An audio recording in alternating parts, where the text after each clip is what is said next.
ಪ್ರಗತಿಪರ ಮನುಷ್ಯ ನಿಲುವಿದ್ದಾಗ ಕಾವ್ಯಕ್ಕೆ ಬೆಲೆ ಬರುತ್ತದೆ. ಕವಿ ಕವನಗಳು ಸಮಾಜಮುಖಿಯಾಗಿ ದೀನ ದಲಿತರ ಧ್ವನಿಯಾಗಬೇಕು.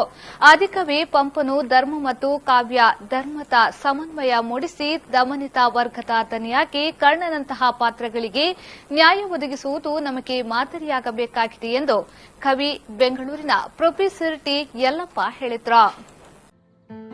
ಅವರು ಸಮಾಜ ಮಂದಿರದ ದಸರಾ ಉತ್ಸವ ವೇದಿಕೆಯಲ್ಲಿ 38ನೇ ವರ್ಷದ ವರ್ಧಮಾನ ಸಾಹಿತ್ಯ ಪ್ರಶಸ್ತಿಗಳ ಪ್ರದಾನ ಸಮಾರಂಭದಲ್ಲಿ ತಮ್ಮ ಚಿಟ್ಟೆ ಮತ್ತು ಜೀವಯಾನ ಎನ್ನುವ ಕವನ ಸಂಕಲನಕ್ಕೆ ವರ್ಧಮಾನ ಉದಯೋನ್ಮುಖ ಸಾಹಿತ್ಯ ಪ್ರಶಸ್ತಿಯನ್ನ ಸ್ವೀಕರಿಸಿ ಮಾತನಾಡಿದರು. ಹಾಗಾಗಿ ಜೈನ ಸಾಹಿತ್ಯದಲ್ಲಿ ಏನಿದೆ ಬರೀ ಧರ್ಮ ಇದೆ ಅಂತ ಜೈನ ಸಾಹಿತ್ಯವನ್ನು ಅಳಿಯುವ ವಿಮರ್ಶಕರನ್ನು ನಾನು ನೋಡಿದ್ದೇನೆ. ಪಂಪನೇ ಹೇಳ್ಕೊಳ್ತಾನೆ, ಬೆಳೆದುವ ಇಲ್ಲಿ ಧರ್ಮವನ್ನ ಅಲ್ಲಿ ಜಿನಾಗಮನ್ ಅಂತ. ಹೀಗೆ ಧರ್ಮ ಮತ್ತು ಕಾವ್ಯ ಧರ್ಮ ಎರಡನ್ನೂ ಕೂಡ ತನ್ನ ಕಾವ್ಯಗಳಲ್ಲಿ ವ್ಯಕ್ತಪಡಿಸಿದಂಥ ಪಂಪನಿಂದ ಹಿಡ್ಕೊಂಡು ಆ ಥರದ ಕಾವ್ಯ ಪರಂಪರೆಯಲ್ಲಿ ಬರೀತಾ ಇರುವ ಕೊನೆಯ ಪೀಳಿಗೆಗೆ ಹಾಗೆ ನಿಮ್ಮ ಮುಂದೆ ನಿಂತಿರುವ ನನ್ನವರೆಗೆ ಇವತ್ತು ಈ ಸಮಾಜದಲ್ಲಿ ಪ್ರಗತಿಪರವಾದ ನಿಲುವನ್ನು, ಮನುಷ್ಯಪರವಾದ ಕಾಳಜಿಯನ್ನು ವ್ಯಕ್ತಪಡಿಸಿದರೆ ಮಾತ್ರ ಆ ಕಾವ್ಯಕ್ಕೆ ಮತ್ತು ಅವರು ಬರೆಯುವ ಕೃತಿಗೆ ಬೆಲೆ ಬರುತ್ತೆ ಅಂತ ನಂಬಿಕೊಂಡಿರುವಂಥವನು.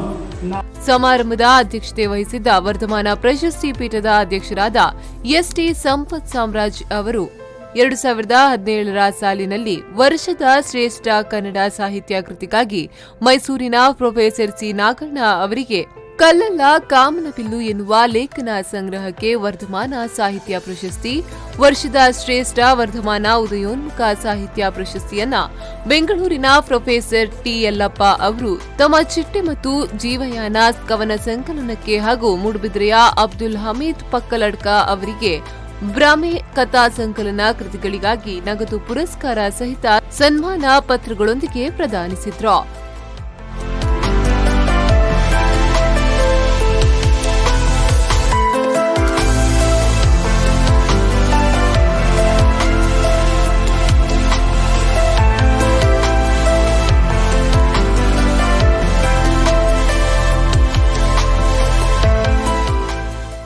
ಮೂಡುಬಿದಿರೆ ಶ್ರೀ ಜೈನ ಮಠದ ಭಟ್ಟಾರಕ ಶ್ರೀಗಳ ಉಪಸ್ಥಿತಿಯಲ್ಲಿ ನಡೆದ ಪ್ರಶಸ್ತಿ ಪ್ರದಾನ ಸಮಾರಂಭದಲ್ಲಿ ಆಶೀರ್ವಚನೆ ನೀಡಿದ್ರು. ಸಮಾಜ ಮಂದಿರ ಸಭಾದ ಅಧ್ಯಕ್ಷ ಮಾಜಿ ಸಚಿವ ಕೆ ಅಭಯಚಂದ್ರ ಜೈನ್ ಉಪಸ್ಥಿತರಿದ್ದರು. ಪ್ರೇಮಶ್ರೀ ವಿ4 ನ್ಯೂಸ್ 24/7 ಮೂಡುಬಿದಿರೆ.